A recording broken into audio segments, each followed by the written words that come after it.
اللہ کے نام سے جو رحمان اور رحیم ہے۔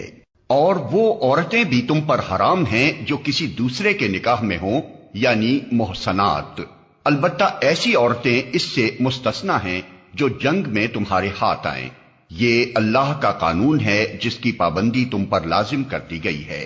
اس کے ماں سوا جتنی عورتیں ہیں انہیں اپنے اموال کے ذریعے سے حاصل کرنا تمہارے لیے حلال کر دیا گیا ہے، بشرطے کہ حصار نکاح میں ان کو محفوظ کرو، نہ یہ کہ آزاد شہوت رانی کرنے لگو۔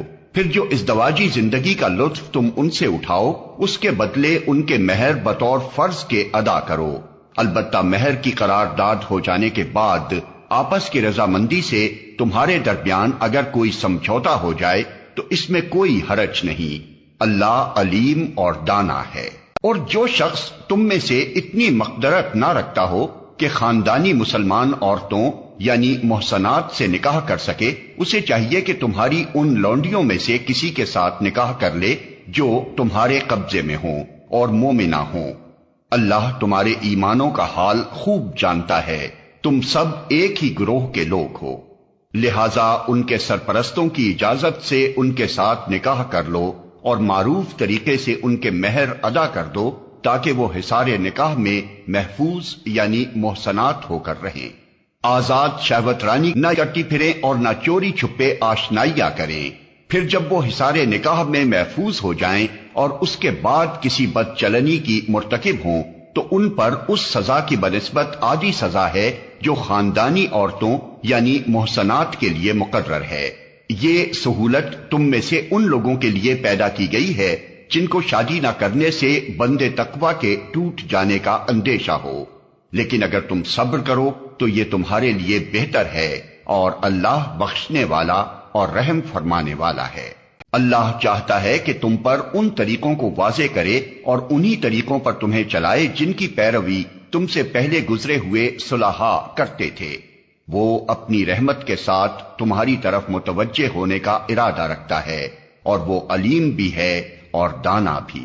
ہاں، اللہ تو تم پر رحمت کے ساتھ توجہ کرنا چاہتا ہے، مگر جو لوگ خود اپنی خواہشات نفس کی پیروی کر رہے ہیں وہ چاہتے ہیں کہ تم راہ راست سے ہٹ کر دور نکل جاؤ۔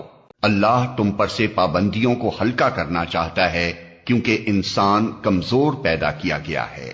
اے لوگو جو ایمان لائے ہو، آپس میں ایک دوسرے کے مال باطل طریقوں سے نہ کھاؤ، لین دین ہونا چاہیے آپس کی رضامندی سے، اور اپنے آپ کو قتل نہ کرو، یقین مانو کہ اللہ تمہارے اوپر مہربان ہے۔ جو شخص ظلم و زیادتی کے ساتھ ایسا کرے گا اس کو ہم ضرور آگ میں جھونکیں گے، اور یہ اللہ کے لیے کوئی مشکل کام نہیں ہے۔ اگر تم ان بڑے بڑے گناہوں سے پرہیز کرتے رہو جن سے تمہیں منع کیا جا رہا ہے تو تمہاری چھوٹی موٹی برائیوں کو ہم تمہارے حساب سے ساقط کر دیں گے اور تم کو عزت کی جگہ داخل کریں گے۔ اور جو کچھ اللہ نے تم میں سے کسی کو دوسروں کے مقابلے میں زیادہ دیا ہے اس کی تمنا نہ کرو، جو کچھ مردوں نے کمایا ہے اس کے مطابق ان کا حصہ ہے، اور جو کچھ عورتوں نے کمایا ہے اس کے مطابق ان کا حصہ۔ ہاں، اللہ سے اس کے فضل کی دعا مانگتے رہو، یقیناً اللہ ہر چیز کا علم رکھتا ہے۔ اور ہم نے ہر اس ترکے کے حقدار مقرر کر دیے ہیں جو والدین اور رشتہ دار چھوڑیں، اب رہے وہ لوگ جن سے تمہارے عہد و پیمان ہوں تو ان کا حصہ انہیں دو، یقیناً اللہ ہر چیز پر نگراں ہے۔ مرد عورتوں پر قوام ہیں اس بنا پر کہ اللہ نے ان میں سے ایک کو دوسرے پر فضیلت دی ہے، اور اس بنا پر کہ مرد اپنے مال خرچ کرتے ہیں۔ بس جو صالح عورتیں ہیں وہ اطاعت شعار ہوتی ہیں، اور مردوں کے پیچھے اللہ کی حفاظت و نگرانی میں ان کے حقوق کی حفاظت کرتی ہیں۔ اور جن عورتوں سے تمہیں سرکشی کا اندیشہ ہو انہیں سمجھاؤ، خوابگاہوں میں ان سے علیحدہ رہو اور مارو۔ پھر اگر وہ تمہاری مطیع ہو جائیں تو خواہ مخواہ ان پر دست درازی کے لیے بہانے تلاش نہ کرو، یقین رکھو کہ اوپر اللہ موجود ہے جو بڑا اور بالا تر ہے۔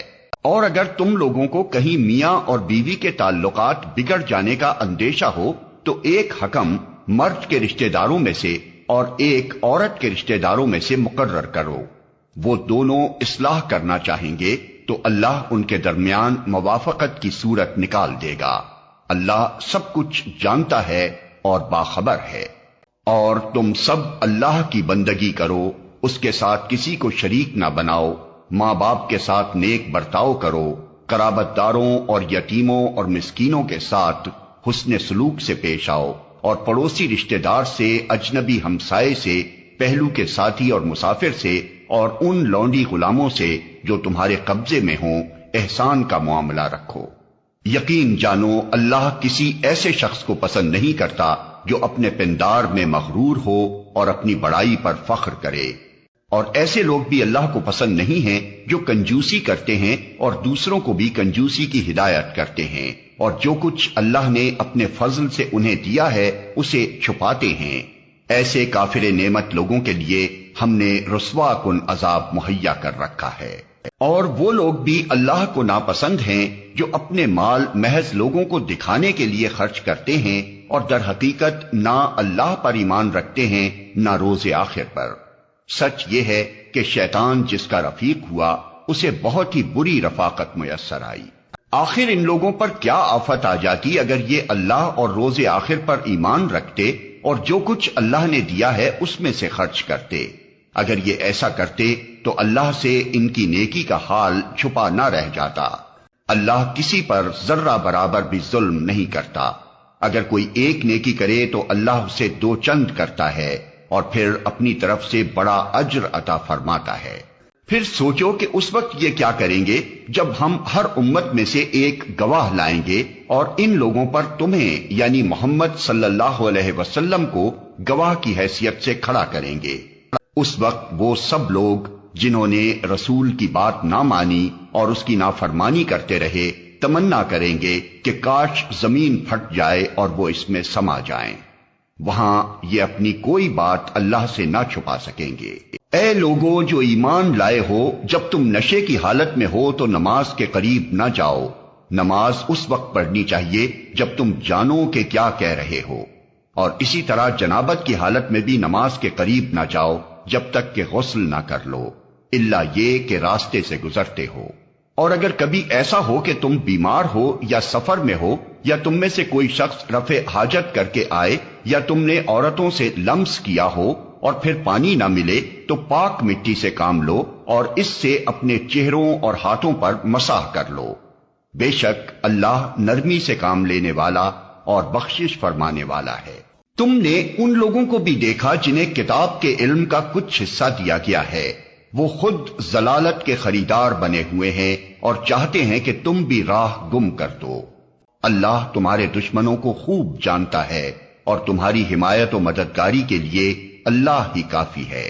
جو لوگ یہودی بن گئے ہیں ان میں کچھ لوگ ہیں جو الفاظ کو ان کے محل سے پھیر دیتے ہیں اور دین حق کے خلاف نیش زنی کرنے کے لیے اپنی زبانوں کو توڑ موڑ کر کہتے ہیں سمینا و اسینا اور اسما غیر مسمعین اور رائنا، حالانکہ اگر وہ کہتے سمینا و اطانا اور اسما اور انظرنا تو یہ انہی کے لیے بہتر تھا اور زیادہ راست بازی کا طریقہ تھا، مگر ان پر تو ان کی باطل پرستی کی بدولت اللہ کی پھٹکار پڑی ہوئی ہے، اس لیے وہ کم ہی ایمان لاتے ہیں۔ اے وہ لوگو جنہیں کتاب دی گئی تھی، مان لو اس کتاب کو جو ہم نے اب نازل کی ہے اور جو اس کتاب کی تصدیق و تائید کرتی ہے جو تمہارے پاس پہلے سے موجود تھی۔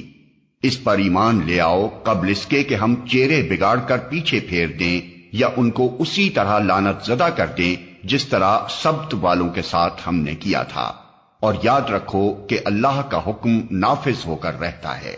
اللہ بس شرک ہی کو معاف نہیں کرتا، اس کے ماں سوا دوسرے جس قدر گناہ ہیں وہ جس کے لیے چاہتا ہے معاف کر دیتا ہے۔ اللہ کے ساتھ جس نے کسی اور کو شریک ٹھہرایا اس نے تو بہت ہی بڑا جھوٹ تصنیف کیا اور بڑے سخت گناہ کی بات کی۔ تم نے ان لوگوں کو بھی دیکھا جو بہت اپنی پاکیزگی نفس کا دم بھرتے ہیں، حالانکہ پاکیزگی تو اللہ ہی جسے چاہتا ہے عطا کرتا ہے، اور انہیں جو پاکیزگی نہیں ملتی تو در حقیقت ان پر ذرہ برابر بھی ظلم نہیں کیا جاتا۔ دیکھو تو صحیح، یہ اللہ پر بھی جھوٹے افطرا گھڑنے سے نہیں چوکتے، اور ان کے سریحاً گناہگار ہونے کے لیے یہی ایک گناہ کافی ہے۔ کیا تم نے ان لوگوں کو نہیں دیکھا جنہیں کتاب کے علم میں سے کچھ حصہ دیا گیا ہے، اور ان کا حال یہ ہے کہ جبت اور طاغوت کو مانتے ہیں، اور کافروں کے متعلق کہتے ہیں کہ ایمان لانے والوں سے تو یہی زیادہ صحیح راستے پر ہیں۔ ایسے ہی لوگ ہیں جن پر اللہ نے لعنت کی ہے، اور جس پر اللہ لعنت کر دے پھر تم اس کا کوئی مددگار نہیں پاؤ گے۔ کیا حکومت میں ان کا کوئی حصہ ہے؟ اگر ایسا ہوتا تو یہ دوسروں کو ایک پھوٹی کوڑی تک نہ دیتے۔ پھر کیا یہ دوسروں سے اس لیے حسد کرتے ہیں کہ اللہ نے انہیں اپنے فضل سے نواز دیا؟ اگر یہ بات ہے تو انہیں معلوم ہو کہ ہم نے تو ابراہیم کی اولاد کو کتاب اور حکمت عطا کی اور ملک عظیم بخش دیا، مگر ان میں سے کوئی اس پر ایمان لایا اور کوئی اس سے منہ موڑ گیا، اور منہ موڑنے والوں کے لیے تو بس جہنم کی بھڑکتی ہوئی آگ ہی کافی ہے۔ جن لوگوں نے ہماری آیات کو ماننے سے انکار کر دیا ہے انہیں بالیقین ہم آگ میں جھونکیں گے، اور جب ان کے بدن کی کھال گل جائے گی تو اس کی جگہ دوسری کھال پیدا کر دیں گے تاکہ وہ خوب عذاب کا مزہ چکھیں۔ اللہ بڑی قدرت رکھتا ہے اور اپنے فیصلوں کو عمل میں لانے کی حکمت خوب جانتا ہے۔ اور جن لوگوں نے ہماری آیات کو مان لیا اور نیک عمل کیے ان کو ہم ایسے باغوں میں داخل کریں گے جن کے نیچے نہریں بہتی ہوں گی، جہاں وہ ہمیشہ ہمیشہ رہیں گے، اور ان کو پاکیزہ بیویاں ملیں گی، اور انہیں ہم گھنی چھاؤں میں رکھیں گے۔ مسلمانوں، اللہ تمہیں حکم دیتا ہے کہ امانتیں اہل امانت کے سپرد کر دو، اور جب لوگوں کے درمیان فیصلہ کرو تو عدل کے ساتھ کرو۔ اللہ تم کو نہایت عمدہ نصیحت کرتا ہے، اور یقیناً اللہ سب کچھ سنتا اور دیکھتا ہے۔ اے لوگو جو ایمان لائے ہو، اطاعت کرو اللہ کی اور اطاعت کرو رسول کی اور ان لوگوں کی جو تم میں سے صاحب امر ہوں۔ پھر اگر تمہارے درمیان کسی معاملے میں نزاع ہو جائے تو اسے اللہ اور رسول کی طرف پھیر دو، اگر تم واقعی اللہ اور روز آخر پر ایمان رکھتے ہو۔ یہی ایک صحیح طریقہ کار ہے اور انجام کے اعتبار سے بھی بہتر ہے۔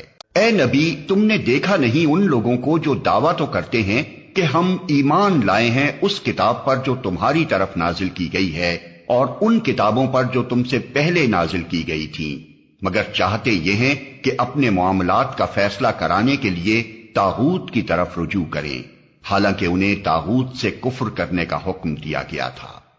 شیطان انہیں بھٹکا کر راہ راست سے بہت دور لے جانا چاہتا ہے، اور جب ان سے کہا جاتا ہے کہ آؤ اس چیز کی طرف جو اللہ نے نازل کی ہے اور آؤ رسول کی طرف، تو ان منافقوں کو تم دیکھتے ہو کہ یہ تمہاری طرف آنے سے کتراتے ہیں۔ پھر اس وقت کیا ہوتا ہے جب ان کے اپنے ہاتھوں کی لائی ہوئی مصیبت ان پر آ پڑتی ہے؟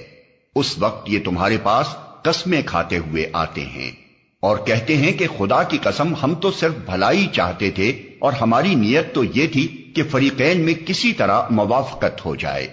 اللہ جانتا ہے جو کچھ ان کے دلوں میں ہے، ان سے تعرض مت کرو، انہیں سمجھاؤ اور ایسی نصیحت کرو جو ان کے دلوں میں اتر جائے۔ انہیں بتاؤ کہ ہم نے جو رسول بھی بھیجا ہے اسی لیے بھیجا ہے کہ اذن خداوندی کی بنا پر اس کی اطاعت کی جائے۔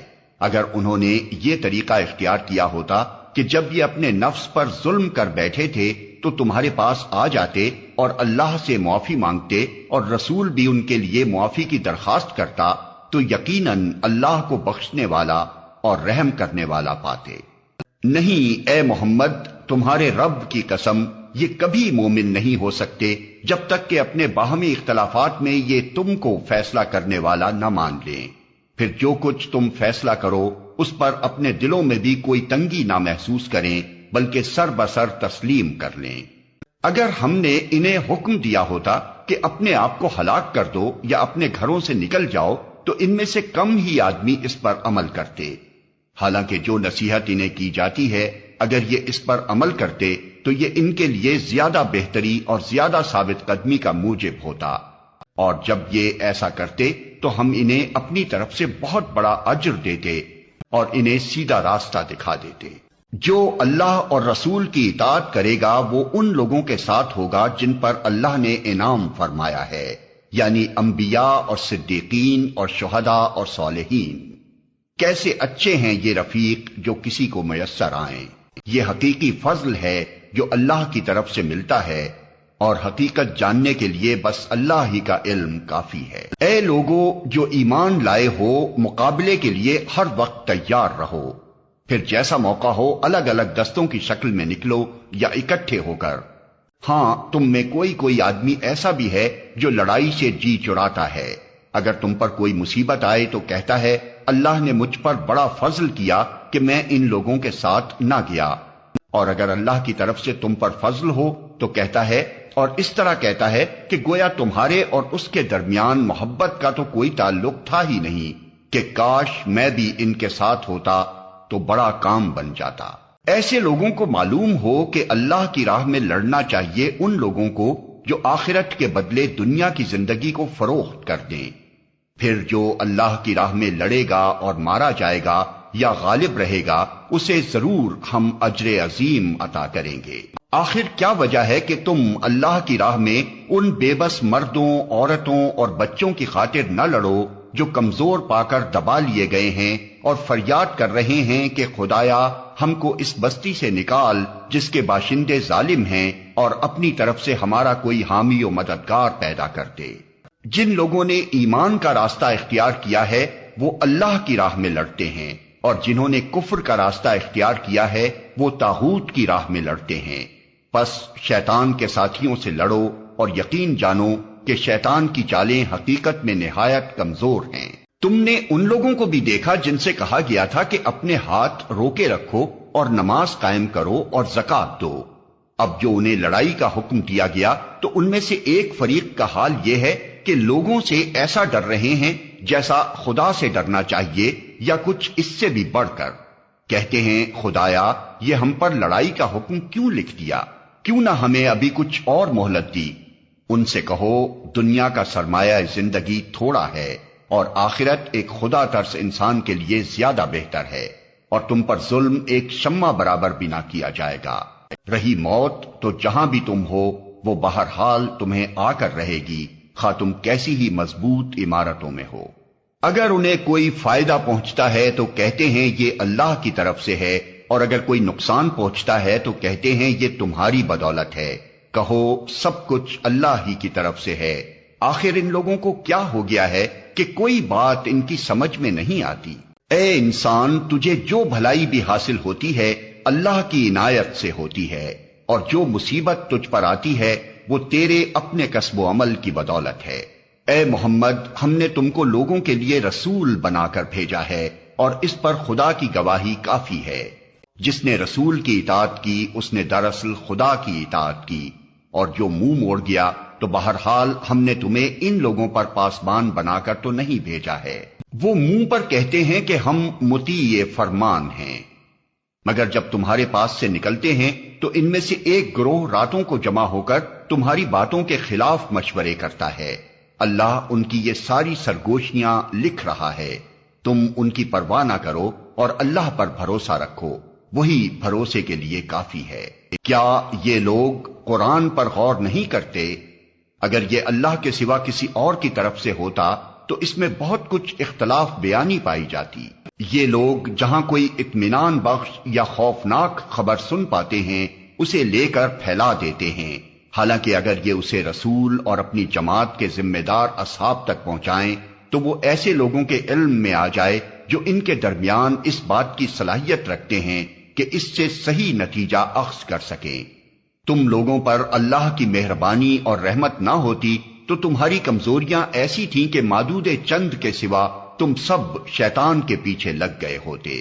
پس اے نبی تم اللہ کی راہ میں لڑو، تم اپنی ذات کے سوا کسی اور کے لیے ذمہ دار نہیں ہو، البتہ اہل ایمان کو لڑنے کے لیے اکساؤ، بعید نہیں کہ اللہ کافروں کا زور توڑ دے۔ اللہ کا زور سب سے زیادہ زبردست اور اس کی سزا سب سے زیادہ سخت ہے۔ جو بھلائی کی سفارش کرے گا وہ اس میں سے حصہ پائے گا، اور جو برائی کی سفارش کرے گا وہ اس میں سے حصہ پائے گا، اور اللہ ہر چیز پر نظر رکھنے والا ہے۔ اور جب کوئی احترام کے ساتھ تمہیں سلام کرے تو اس کو اس سے بہتر طریقے کے ساتھ جواب دو، یا کم از کم اسی طرح۔ اللہ ہر چیز کا حساب لینے والا ہے۔ اللہ وہ ہے جس کے سوا کوئی خدا نہیں ہے، وہ تم سب کو اس قیامت کے دن جمع کرے گا جس کے آنے میں کوئی شبہ نہیں، اور اللہ کی بات سے بڑھ کر سچی بات اور کس کی ہو سکتی ہے؟ پھر یہ تمہیں کیا ہو گیا ہے کہ منافقین کے بارے میں تمہارے درمیان دو رائے پائی جاتی ہیں، حالانکہ جو برائیاں انہوں نے کمائی ہیں ان کی بدولت اللہ انہیں الٹا پھیر چکا ہے۔ کیا تم چاہتے ہو کہ جسے اللہ نے ہدایت نہیں بخشی اسے تم ہدایت بخش دو، حالانکہ جس کو اللہ نے راستے سے ہٹا دیا اس کے لیے تم کوئی راستہ نہیں پا سکتے؟ وہ تو یہ چاہتے ہیں کہ جس طرح وہ خود کافر ہیں اسی طرح تم بھی کافر ہو جاؤ تاکہ تم اور وہ سب یکساں ہو جائیں۔ لہذا ان میں سے کسی کو اپنا دوست نہ بناؤ جب تک کہ وہ اللہ کی راہ میں ہجرت کر کے نہ آ جائیں، اور اگر وہ ہجرت سے باز رہیں تو جہاں پاؤ انہیں پکڑو اور قتل کرو، اور ان میں سے کسی کو اپنا دوست اور مددگار نہ بناؤ۔ البتہ وہ منافق اس حکم سے مستثنی ہیں جو کسی ایسی قوم سے جا ملیں جس کے ساتھ تمہارا معاہدہ ہے۔ اسی طرح وہ منافق بھی مستثنی ہیں جو تمہارے پاس آتے ہیں اور لڑائی سے دل برداشتہ ہیں، نہ تم سے لڑنا چاہتے ہیں نہ اپنی قوم سے۔ اللہ چاہتا تو ان کو تم پر مسلط کر دیتا اور وہ بھی تم سے لڑتے، لہذا اگر وہ تم سے کنارہ کش ہو جائیں اور لڑنے سے باز رہیں اور تمہاری طرف صلح و آشتی کا ہاتھ بڑھائیں تو اللہ نے تمہارے لیے ان پر دست درازی کی کوئی سبیل نہیں رکھی ہے۔ ایک اور قسم کے منافق تمہیں ایسے ملیں گے جو چاہتے ہیں کہ تم سے بھی امن میں رہیں اور اپنی قوم سے بھی، مگر جب کبھی فتنے کا موقع پائیں گے اس میں کود پڑیں گے۔ ایسے لوگ اگر تمہارے مقابلے سے باز نہ رہیں اور صلح و سلامتی تمہارے آگے پیش نہ کریں اور اپنے ہاتھ نہ روکیں تو جہاں وہ ملیں انہیں پکڑو اور مارو، ان پر ہاتھ اٹھانے کے لیے ہم نے تمہیں کھلی حجت دے دی ہے۔ کسی مومن کا یہ کام نہیں ہے کہ دوسرے مومن کو قتل کرے الا یہ کہ اس سے چوک ہو جائے، اور جو شخص کسی مومن کو غلطی سے قتل کر دے تو اس کا کفارہ یہ ہے کہ ایک مومن کو غلامی سے آزاد کرے اور مقتول کے وارثوں کو خوں بہا دے، الا یہ کہ وہ خوں بہا معاف کر دیں۔ لیکن اگر وہ مسلمان مقتول کسی ایسی قوم سے تھا جس سے تمہاری دشمنی ہو تو اس کا کفارہ ایک مومن غلام آزاد کرنا ہے، اور اگر وہ کسی ایسی غیر مسلم قوم کا فرد تھا جس سے تمہارا معاہدہ ہو تو اس کے وارثوں کو خوں بہا دیا جائے گا اور ایک مومن غلام کو آزاد کرنا ہوگا۔ پھر جو غلام نہ پائے وہ پے در پے 2 مہینے کے روزے رکھے۔ یہ اس گناہ پر اللہ سے توبہ کرنے کا طریقہ ہے اور اللہ علیم و دانا ہے۔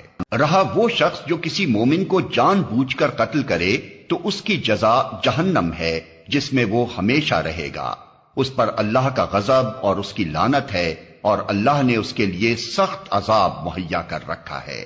اے لوگو جو ایمان لائے ہو، جب تم اللہ کی راہ میں جہاد کے لیے نکلو تو دوست دشمن میں تمیز کرو، اور جو تمہاری طرف سلام سے تقدیم کرے اسے فوراً نہ کہہ دو کہ تو مومن نہیں ہے۔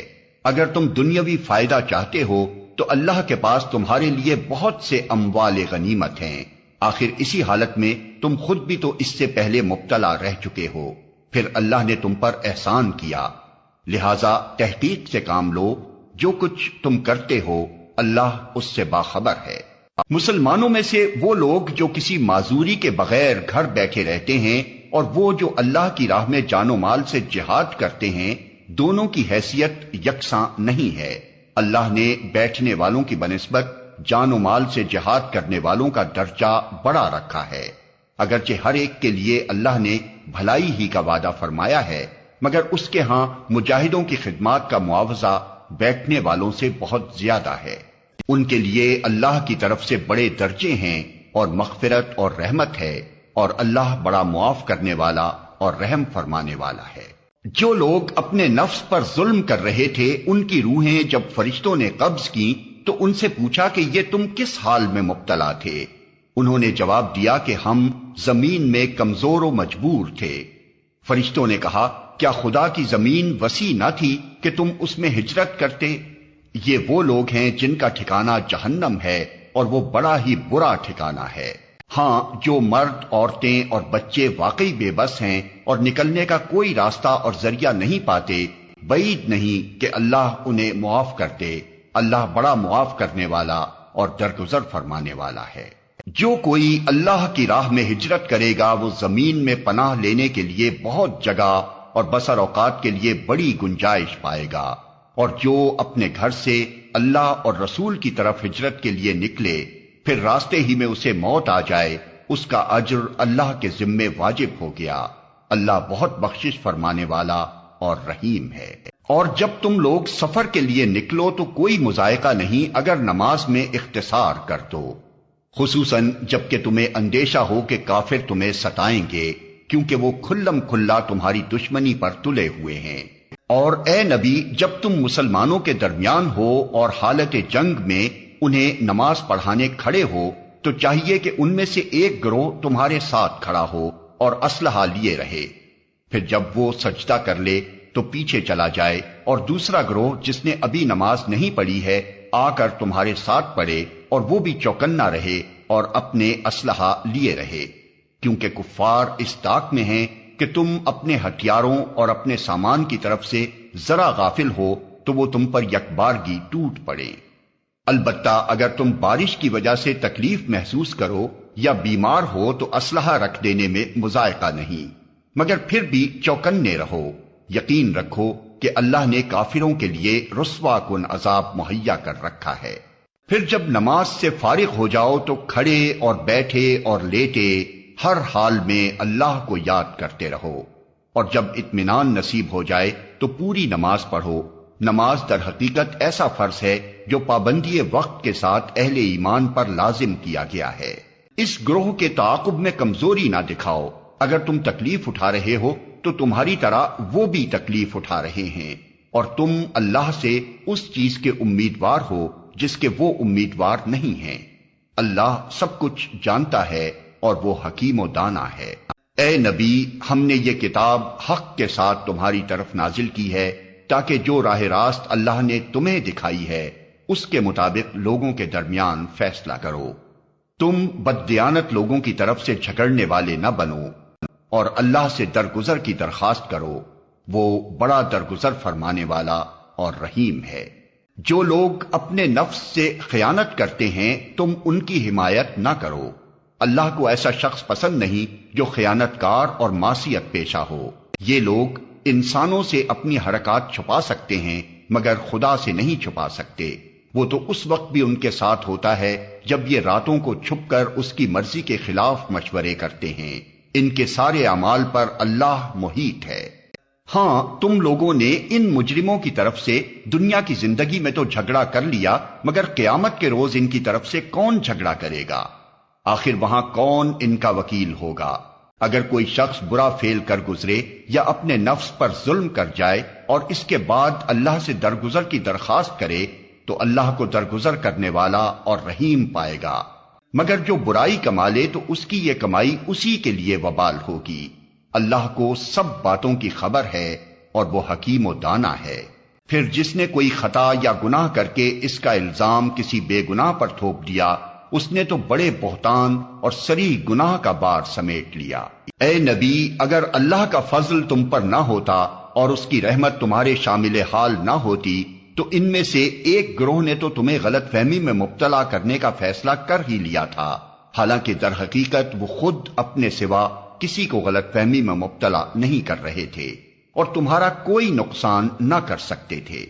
اللہ نے تم پر کتاب اور حکمت نازل کی ہے اور تم کو وہ کچھ بتایا ہے جو تمہیں معلوم نہ تھا، اور اس کا فضل تم پر بہت ہے۔ لوگوں کی خفیہ سرگوشیوں میں اکثر و بیشتر کوئی بھلائی نہیں ہوتی، ہاں اگر کوئی پوشیدہ طور پر صدقہ و خیرات کی تلقین کرے یا کسی نیک کام کے لیے یا لوگوں کے معاملات میں اصلاح کرنے کے لیے کسی سے کچھ کہے تو یہ البتہ بھلی بات ہے، اور جو کوئی اللہ کی رضا جوئی کے لیے ایسا کرے گا اسے ہم بڑا اجر عطا کریں گے۔ مگر جو شخص رسول کی مخالفت پر کمر بستہ ہو اور اہل ایمان کی روش کے سوا کسی اور روش پر چلے، دراں حالے کے اس پر راہ راست واضح ہو چکی ہو، تو اس کو ہم اسی طرف چلائیں گے جدھر وہ خود پھر گیا، اور اسے جہنم میں جھونکیں گے جو بدترین جائے قرار ہے۔ اللہ کے ہاں بس شرک ہی کی بخشش نہیں ہے، اس کے سوا اور سب کچھ معاف ہو سکتا ہے جسے وہ معاف کرنا چاہے۔ جس نے اللہ کے ساتھ کسی کو شریک ٹھہرایا وہ تو گمراہی میں بہت دور نکل گیا۔ وہ اللہ کو چھوڑ کر دیویوں کو معبود بناتے ہیں، وہ اس باغی شیطان کو معبود بناتے ہیں جس کو اللہ نے لعنت زدہ کیا ہے۔ وہ اس شیطان کی اطاعت کر رہے ہیں جس نے اللہ سے کہا تھا کہ میں تیرے بندوں سے ایک مقرر حصہ لے کر رہوں گا، میں انہیں بہکاؤں گا، میں انہیں آرزوؤں میں الجھاؤں گا، میں انہیں حکم دوں گا اور وہ میرے حکم سے جانوروں کے کان پھاڑیں گے، اور میں انہیں حکم دوں گا اور وہ میرے حکم سے خدائی ساخت میں رد و بدل کریں گے۔ اس شیطان کو جس نے اللہ کی بجائے اپنا ولی اور سرپرست بنا لیا، وہ صریح نقصان میں پڑ گیا۔ وہ ان لوگوں سے وعدے کرتا ہے اور انہیں امیدیں دلاتا ہے، مگر شیطان کے سارے وعدے بجز فریب کے اور کچھ نہیں ہیں۔ ان لوگوں کا ٹھکانہ جہنم ہے جس سے خلاصی کی کوئی صورت یہ نہ پائیں گے۔ رہے وہ لوگ جو ایمان لے آئیں اور نیک عمل کریں تو انہیں ہم ایسے باغوں میں داخل کریں گے جن کے نیچے نہریں بہتی ہوں گی اور وہ وہاں ہمیشہ ہمیشہ رہیں گے۔ یہ اللہ کا سچا وعدہ ہے اور اللہ سے بڑھ کر کون اپنی بات میں سچا ہوگا۔ انجام کار نہ تمہاری آرزوؤں پر موقوف ہے نہ اہل کتاب کی آرزوؤں پر، جو بھی برائی کرے گا اس کا پھل پائے گا اور اللہ کے مقابلے میں اپنے لیے کوئی حامی و مددگار نہ پا سکے گا۔ اور جو نیک عمل کرے گا خواہ مرد ہو یا عورت، بشرطے کہ ہو وہ مومن، تو ایسے ہی لوگ جنت میں داخل ہوں گے اور ان کی ذرہ برابر حق تلفی نہ ہونے پائے گی۔ اس شخص سے بہتر اور کس کا طریقہ زندگی ہو سکتا ہے جس نے اللہ کے آگے سرے تسلیم خم کر دیا اور اپنا رویہ نیک رکھا اور یکسو ہو کر ابراہیم کے طریقے کی پیروی کی، اس ابراہیم کے طریقے کی جسے اللہ نے اپنا دوست بنا لیا تھا۔ آسمانوں اور زمین میں جو کچھ ہے اللہ کا ہے اور اللہ ہر چیز پر محیط ہے۔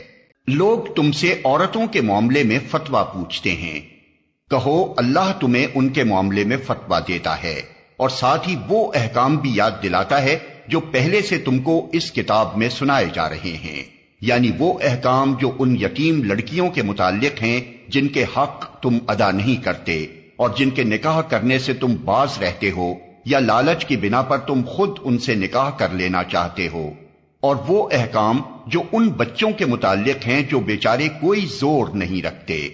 اللہ تمہیں ہدایت کرتا ہے کہ یتیموں کے ساتھ انصاف پر قائم رہو، اور جو بھلائی تم کرو گے وہ اللہ کے علم سے چھپی نہ رہ جائے گی۔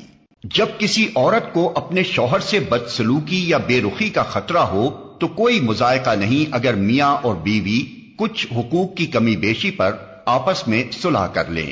صلح بہرحال بہتر ہے۔ نفس تنگ دلی کی طرف جلدی مائل ہو جاتے ہیں، لیکن اگر تم لوگ احسان سے پیش آؤ اور خدا ترسی سے کام لو تو یقین رکھو کہ اللہ تمہارے اس طرز عمل سے بے خبر نہ ہوگا۔ بیویوں کے درمیان پورا پورا عدل کرنا تمہارے بس میں نہیں ہے، تم چاہو بھی تو اس پر قادر نہیں ہو سکتے، لہذا قانون الہی کا منشا پورا کرنے کے لیے یہ کافی ہے کہ ایک بیوی کی طرف اس طرح نہ جھک جاؤ کہ دوسری کو ادھر لٹکتا چھوڑ دو۔ اگر تم اپنا طرز عمل درست رکھو اور اللہ سے ڈرتے رہو تو اللہ چشم پوشی کرنے والا اور رحم فرمانے والا ہے۔ لیکن اگر زوجین ایک دوسرے سے الگ ہی ہو جائیں تو اللہ اپنی وسیع قدرت سے ہر ایک کو دوسرے کی محتاجی سے بے نیاز کر دے گا۔ اللہ کا دامن بہت کشادہ ہے اور وہ دانا و بینا ہے۔ آسمانوں اور زمین میں جو کچھ ہے سب اللہ ہی کا ہے۔ تم سے پہلے جن کو ہم نے کتاب دی تھی انہیں بھی یہی ہدایت کی تھی اور اب تم کو بھی یہی ہدایت کرتے ہیں کہ خدا سے ڈرتے ہوئے کام کرو۔ لیکن اگر تم نہیں مانتے تو نہ مانو، آسمان و زمین کی ساری چیزوں کا مالک اللہ ہی ہے اور وہ بے نیاز ہے، ہر تعریف کا مستحق۔ ہاں، اللہ ہی مالک ہے ان سب چیزوں کا جو آسمانوں میں ہیں اور جو زمین میں ہیں، اور کارسازی کے لیے بس وہی کافی ہے۔ اگر وہ چاہے تو تم لوگوں کو ہٹا کر تمہاری جگہ دوسروں کو لے آئے، اور وہ اس کی پوری قدرت رکھتا ہے۔ جو شخص محض ثواب دنیا کا طالب ہو اسے معلوم ہونا چاہیے کہ اللہ کے پاس ثواب دنیا بھی ہے اور ثواب آخرت بھی، اور اللہ سمیع و بصیر ہے۔ اے لوگو جو ایمان لائے ہو، انصاف کے علم بردار اور خدا واسطے کے گواہ بنو، اگرچہ تمہارے انصاف اور تمہاری گواہی کی زد خود تمہاری اپنی ذات پر یا تمہارے والدین اور رشتہ داروں پر ہی کیوں نہ پڑتی ہو۔ فریق معاملہ خواہ مالدار ہو یا غریب، اللہ تم سے زیادہ ان کا خیر خواہ ہے، لہذا اپنی خواہش نفس کی پیروی میں عدل سے باز نہ رہو، اور اگر تم نے لگی لپٹی بات کہی یا سچائی سے پہلو بچایا تو جان رکھو کہ جو کچھ تم کرتے ہو اللہ کو اس کی خبر ہے۔ اے لوگو جو ایمان لائے ہو، ایمان لاؤ اللہ پر اور اس کے رسول پر اور اس کتاب پر جو اللہ نے اپنے رسول پر نازل کی ہے، اور ہر اس کتاب پر جو اس سے پہلے وہ نازل کر چکا ہے۔ جس نے اللہ اور اس کے ملائکہ اور اس کی کتابوں اور اس کے رسولوں اور روز آخرت سے کفر کیا، وہ گمراہی میں بھٹک کر بہت دور نکل گیا۔ رہے وہ لوگ جو ایمان لائے پھر کفر کیا، پھر ایمان لائے پھر کفر کیا، پھر اپنے کفر میں بڑھتے چلے گئے، تو اللہ ہرگز ان کو معاف نہ کرے گا اور نہ کبھی ان کو راہ راست دکھائے گا۔ اور جو منافق اہل ایمان کو چھوڑ کر کافروں کو اپنا رفیق بناتے ہیں، انہیں یہ مجدہ سنا دو کہ ان کے لیے دردناک سزا تیار ہے۔ کیا یہ لوگ عزت کی طلب میں ان کے پاس جاتے ہیں؟ حالانکہ عزت تو ساری کی ساری اللہ ہی کے لیے ہے۔ اللہ اس کتاب میں تم کو پہلے ہی حکم دے چکا ہے کہ جہاں تم سنو کہ اللہ کی آیات کے خلاف کفر بکا جا رہا ہے اور ان کا مذاق اڑایا جا رہا ہے، وہاں نہ بیٹھو جب تک کہ لوگ کسی دوسری بات میں نہ لگ جائیں۔ اب اگر تم ایسا کرتے ہو تو تم بھی انہی کی طرح ہو۔ یقین جانو کہ اللہ منافقوں اور کافروں کو جہنم میں ایک جگہ جمع کرنے والا ہے۔ یہ منافق تمہارے معاملے میں انتظار کر رہے ہیں کہ اونٹ کس کروٹ بیٹھتا ہے۔ اگر اللہ کی طرف سے فتح تمہاری ہوئی تو آ کر کہیں گے کہ کیا ہم تمہارے ساتھ نہ تھے؟ اگر کافروں کا پلہ بھاری رہا تو ان سے کہیں گے کہ کیا ہم تمہارے خلاف لڑنے پر قادر نہ تھے اور پھر بھی ہم نے تم کو مسلمانوں سے بچایا؟ بس اللہ ہی تمہارے اور ان کے معاملے کا فیصلہ قیامت کے روز کرے گا، اور اس فیصلے میں اللہ نے کافروں کے لیے مسلمانوں پر غالب آنے کی ہرگز کوئی سبیل نہیں رکھی ہے۔ یہ منافق اللہ کے ساتھ دھوکے بازی کر رہے ہیں، حالانکہ در حقیقت اللہ ہی نے انہیں دھوکے میں ڈال رکھا ہے۔ جب یہ نماز کے لیے اٹھتے ہیں تو کسمساتے ہوئے محض لوگوں کو دکھانے کی خاطر اٹھتے ہیں اور خدا کو کم ہی یاد کرتے ہیں۔ کفر و ایمان کے درمیان ڈاوا ڈول ہیں، نہ پورے اس طرف ہیں نہ پورے اس طرف۔ جسے اللہ نے بھٹکا دیا ہو اس کے لیے تم کوئی راستہ نہیں پا سکتے۔ اے لوگو جو ایمان لائے ہو، مومنوں کو چھوڑ کر کافروں کو اپنا رفیق نہ بناؤ۔ کیا تم چاہتے ہو کہ اللہ کو اپنے خلاف صریح حجت دے دو؟ یقین جانو کہ منافق جہنم کے سب سے نیچے طبقے میں جائیں گے اور تم کسی کو ان کا مددگار نہ پاؤ گے۔ البتہ جو ان میں سے تائب ہو جائیں اور اپنے طرز عمل کی اصلاح کر لیں اور اللہ کا دامن تھام لیں اور اپنے دین کو اللہ کے لیے خالص کر دیں، ایسے لوگ مومنوں کے ساتھ ہیں اور اللہ مومنوں کو ضرور اجر عظیم عطا فرمائے گا۔ آخر اللہ کو کیا پڑی ہے کہ تمہیں خواہ مخواہ سزا دے اگر تم شکر گزار بندے بنے رہو اور ایمان کی روش پر چلو۔ اللہ بڑا قدردان ہے اور سب کے حال سے واقف ہے۔